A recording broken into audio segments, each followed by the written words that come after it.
As the beacons reawaken, a new disaster silently befalls human civilization.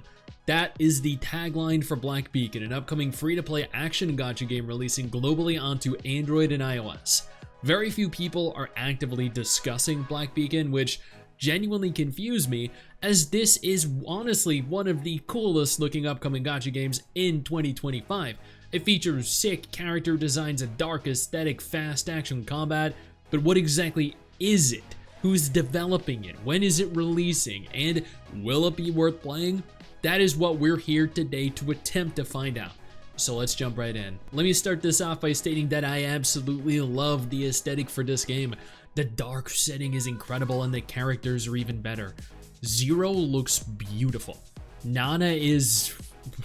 oh my god, wow. Shamash is proof that there are males in the game. Viola is proof that there is a god. Arishan is stunning. Ninsar is cute. Florence is absolutely gorgeous. I love women in suits. I feel much the same about Asti, and she's a butler. Chang looks crazy. Shin looks a little bit psycho in the good kind of way. Ming is adorable. Ozzy looks cute. Wuxi is proof that there are males in the game. And Logos is a literal goddess by every definition of the word. Black Beacon is being developed by Mingshou Network Technology, a Chinese game developer comprised of ex-Punishing Grey Raven staff members. Hopefully, they're not ex-devs because they were incompetent and subsequently let go, and rather they just wanted to move on to a different game. There are 120 total people working on the development of Black Beacon as of November 2024, which is surprising until you learn that Tencent has heavily invested into the studio, providing the new dev team all the money they need to bring this game to life. Glowhow is confirmed to be publishing the game globally, with social media accounts already opened and operable. The global release will be simultaneous, meaning China, America, Europe, Japan, Korea will all receive the same version of the game at the very same time. This is very promising to hear. Releasing a game exclusively within China and then deciding after the fact to release globally a year later is a death sentence for your game. For it to succeed, you need to release it globally at the same time. Black Beacon offers players a unique blend of classical sci-fi elements and historical mythology. We'll take on the role of the Seer alongside Zero, the last guardian of the Emeon, as we explore an expansive universe, witnessing grand architectural designs from a number of different perspectives.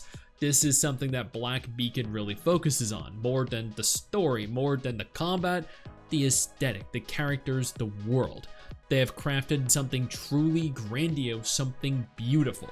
They described this game as being distinguished by its intricate character art, visually stunning style, and a deeply engaging storyline that promises to deliver an unparalleled gaming experience. From everything that we've seen, I have no doubt that they've crafted something that'll be a lot of fun to explore visually. Concerning its story, well, let's take a look at it. The Beacon is a mysterious black matter that brings forth anomalies, phenomena beyond human comprehension. Various factions have been formed with the task of protecting humanity, hiding the Beacon for centuries.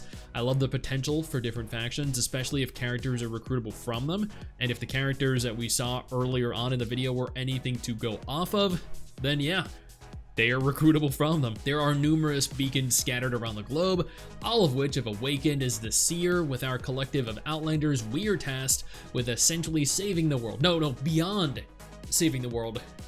The very fabric of reality. Evidently, the stakes are high, the story sounds good, but there's a lot more to the game than that. When Black Beacon was first revealed, it looked very different. It was a top-down isometric RPG, kinda like Path of Exile or Diablo, based off of the latest footage that they've released. However, it seems a lot closer to Punishing Grey Raven now. Still not entirely like PGR, but it definitely still maintains a degree of its original identity, which makes sense. As we addressed earlier, they are comprised of ex-PGR devs. Unfortunately, from the gameplay footage that we have, it doesn't seem as though they're willing to show off any form of UI. This could be due to any number of reasons. Maybe it just isn't ready yet. Typically, devs tend to use placeholder UIs while focusing on more important aspects of the game. Or maybe, since they did confirm that it will be releasing onto mobile exclusively, they're just not sure players will be as excited seeing how cluttered it is, who knows. Due to the lack of UI, we're unable to discern how party members function. We can't see if you have 2, 3, or 4 party members towards the right of the screen, whether we'll be capable of swapping to them on the fly, or if they join us in battle and fight alongside us like an Ether Gazer. What we do see is a fast-paced action combat system with a lot of great special effects, fluid animations, a single character on display at any given time, but multiple characters overall. The setting for the game, with beacons activating all around the world, leads me to believe that we're going to visit quite a diverse selection of more modern environments, but they're gonna blend it with sci-fi and fantasy. Specs for mobile devices do not look bad at all. Minimum specs recommend a 670, 960, or a P95. For Android devices, 4 GB memory, 8 GB storage. iPhone 12, same memory and storage. Recommended specs are a little bit higher, but it seems like even moderate phones are going to be capable of running it. Unfortunately, they have not addressed the world yet, so we don't know if the game is going to be open world, if it's going to be instanced or segregated. The devs confirmed test phases are already underway, stating that Black Beacon is undergoing various external tests this year. Through pre-game test experiences, we aim to gather genuine feedback from global users, optimizing improvements for the official version. As our inaugural title, we are dedicated to delivering a beloved product to global users, and I genuinely hope this is true. These tests are not Chinese exclusive tests, rather, from the very beginning, they're rolling out global tests, external tests, not internal, not offline tests.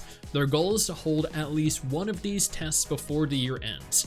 So, if you have not already, I would strongly advise you keep an eye on their official website. Pre-registration for any tests will be announced both through their socials and via their website. Speaking of, pre-registration will soon be open on their website, not for test phases, but for the game release itself, with rewards from 100k all the way through 1 million, including the stunning Ninsar. No release date has been confirmed yet, but it is speculated to be releasing in 2025, given the state of development that it is currently in. But that could very easily change depending on how current test phases go. This is a beautiful game with so much potential, and while it is releasing onto Android and iOS, I am a little saddened to hear it will not be cross-platform compatible with PC. At least, not yet. This is where feedback comes into play. I know Tencent have invested into it, which definitely leaves a little room for concern, but at the same time, I'm more than happy giving these devs the benefit of the doubt, with the hope that they can craft something truly fun. It doesn't need to be groundbreaking, just fun. And judging by how everything looks, that definitely seems possible. I'm very excited for this, and I cannot wait to get my hands on the test phase. Hopefully it ends up as good as it looks. Hey you, where do you think you're going? Don't you close out of this tab. I didn't give you permission to do that. Sit your ass back down. Click one of the 2 videos that are gonna be on screen in just a moment and keep watching my content. Keep enjoying my content.